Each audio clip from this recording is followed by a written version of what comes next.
За Монгол Улсын ерөнхийлөгч Чухнагийн өргөлсөх Казахстаны ерөнхийлөгч Такаевын урилгаар 20 жилийн дараа төрийн альчлал хийхээр ийм хөө зорж байна.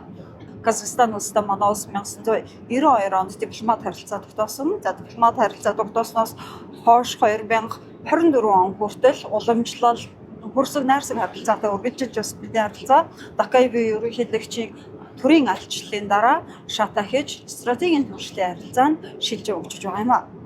Монгол Казахстаны хувьд бол ер нь харилцаа их өндөр түвшинд хөгжсөн л дөө. Мэдээж хэрэг 1992 оны 1-р сард анх дипломат харилцаа тогтоосон. За бол яг л улс орнуудын харилцаа бол яаж хөгждөг вэ? Яг тэр замаар хөгжөөд хоёр талдаа бол хоёр талын харилцаандаа бол сэтгэл хангалуун байсан. Гэхдээ энэ орчин цагт яг олон улсын харилцааны нэг зэгтэй хорцоо үед за дээрээс нь дэлхийн хөгжлийн нэг хурдтай ирэн үед 2024 онд ерөнхийлөгч Такаевын Монгол улсад хийсэн төрийн альчлалаас эхлээд энэ харилцаа бол дээд шатандаа гарсан. Ягаад гэвэл Монгол Казахстан хоёр бол стратегийн түншлэлийн харилцаа тогтоосон. Тэгэхээр энэ удаа ерөнхийлөгч хөрөлсөхийн төрийн альчлалаар энэ стратегийн түншлэлийн харилцааг улам цааш нь шатахуулах, улам өргөжүүлэн төлөх ийм л том зорилгыг өмнө тавьж ирсэн. 10 хэдэн төрлийн баримтчигт харуулж орж байгаа. Ер нь Монгол Казахстан хоёр бол харилцааны төвшин ямар шатанд гарсан бэ гэхтэй зэрэг Монгол улс Казахстаныг өөрийнхөө итгэлтэй 3 дахь хөршгөж ингэж үздэг болсон. Тэр дундаа ерөнхийлөгч хөрөлсөх 2021 онд ерөнхийлөгчөөр сонгогдсоноос хойш Казахстан Шанхай байгууллагын дэд хэмжээний уулзалтанд оролцсон. За ерөнхийлөгч Такаевыг төрийн альчлалаар Монгол улсад урьж альчлуулсан. Өөрөө ингээд Казахстанд эргээд ирж байна. За өмнө бас ерөнхий сайд байхдаа Казахстанд альчилж байсан.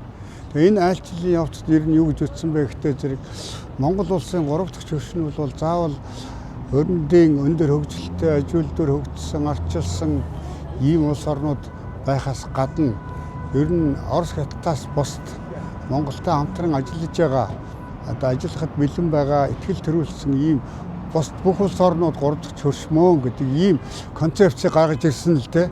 Тэгээ 2024 онд 2023 онд анх Вьетнамд ажиллахдаа 3 дахь хөрш гэдэг ийм концепцийг дэвшүүлсэн шүү дээ. Вьетнам бол үнэхээр ёстой нэг сэтгэл догдлон баярлан хүлээж авч байсан. За дараа нь бол Казахстаныг тэгэд нэрлсэн. Тэгэхээр ягаад 3 дахь хөршийн тухай ийм концепц гаргаж ирсэн бэ гэхтэй зэрэг аль болохоор энэ улс орнуудад Монгол улс гэдэг чинь ийм итгэлтэй түнш улс юм аа. Та бүхэнд итгэж байна тийм ээ. Та бүхэнтэй хамтран ажиллахад бэлэн байна. Бидэнд бол нууц хаах зүйл алга. Манай харилцаа бол цаашдаа хөгжөөд бол тийм цаад хязгаар гэж байхгүй. Бид өрөндийн барууны өндөр хөгжилтэй орнуудад өгдөгшгүй тийм итгэлийг та нарт өгч гэн гэж ойлгуулж чадсанараа бол энэ Монгол Казахстаны өнөөгийн стратегийн түншлэлийн ач холбогдол оршиж байгаа. За Монгол улсын ерөнхийлөгч Чухнагийн хүрэлцэх бүгд найрамдах Казахстан улсад хийх төрийн альчлал одоо хийхээр хүрэлцэн ирээд байна. Тэгэхээр энэ удаагийн альчлалаар бол манай хоёр орны харилцаа хамтын ажиллагаа бол олон салбарт за тэр дотроо бол улс төр эдийн засаг худалдаа, за IT технологи, одоо инженерчлэлийн чиглэл, за банк санхүү хөдөө аж ахуйн чиглэлд одоо олон салбарт бол үйл ажиллагаагаа улам одоо гүнзгийрүүлэх одоо ийм төлөвлөгөөтэй байна.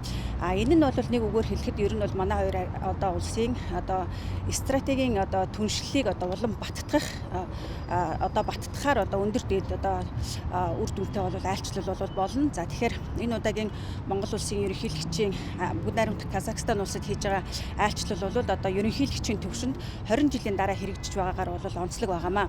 За тэгэхээр манай хоёр улс бол 1992 онд бол дипломат харилцаа тогтоосон. Тэгэхээр 1991 онд бол одоо өөрөөр хэлбэл тухайн үеийн зөвлөлт холбоот улс задарснаар бол Казахстан улс 1992 онд бол одоо бие даасан улс болсноо бол одоо албан ёсоор бол зарласан байгаамаа. Тэгээд 1992 онд бол одоо нэгдсэн үндэсний байгууллагад албан ёсоор элсэж за олон улсаар хүлээн зөвшөөрүүлсэн. За тэгээд 92 онд бол Монгол улсын хувьд бол бүгд найрамдах Казахстан улсыг бол албан ёсоор одоо бүрэн хүлээн зөвшөөрч манай хоёр улс бол дипломат харилцаа тогтоосон ийм түүхтэй юм байгаамаа.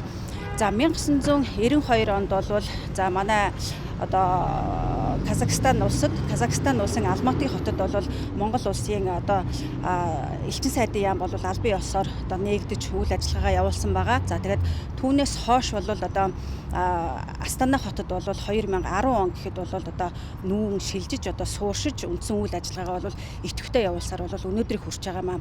За Астана хотын хувьд бол за Казахстан улсын хувьд бол 1997 онд бол одоо Монгол улсад Улаанбаатар хотод бол Казахстан улсын дипломат төлөөлөгчийн газар бол албан ёсоор нээгдсэн байгаа. За тэгээд 2007 онд бол одоо төвшин дээшилж одоо элчин сайдын яамны одоо төвшөнд бол үйл ажиллагаагаа бол тасралтгүй бас одоо явуулсаар өнөөдрийг хүрч байна. За тэгэхээр манай хоёр улс бол одоо дипломат харилцаа тогтоогоод хэдийн одоо 34 дэх жилийн нүрийг бол үзэж байна. Тэгэхээр 1992 оноос бол 2024 он хүртэл бол одоо өргөн хүрээний түншлэлтэй за уламжлалт найрсаг харилцаагаа бол одоо харилцааны төвшөнд бол одоо олон салбарт үйл ажиллагаагаа явуулж ирсэн бол 2024 онд бүгд найрамдах Казахстан улсын одоо ерөнхийлөгч Такаев бол Монгол улсын ерөнхийлөгчийн урилгаар Монгол улсад бол төрийн айлчлал хийсэн байгаа. Тэгэхээр энэ үеэр бол манай хоёр орны ерөнхийлөгч за манай хоёр улсын нөгөө уламжлалт найрсаг харилцааны төвшинг шат ахиулж бол одоо стратегийн түншлэлд хүргэсэн гэдэг бол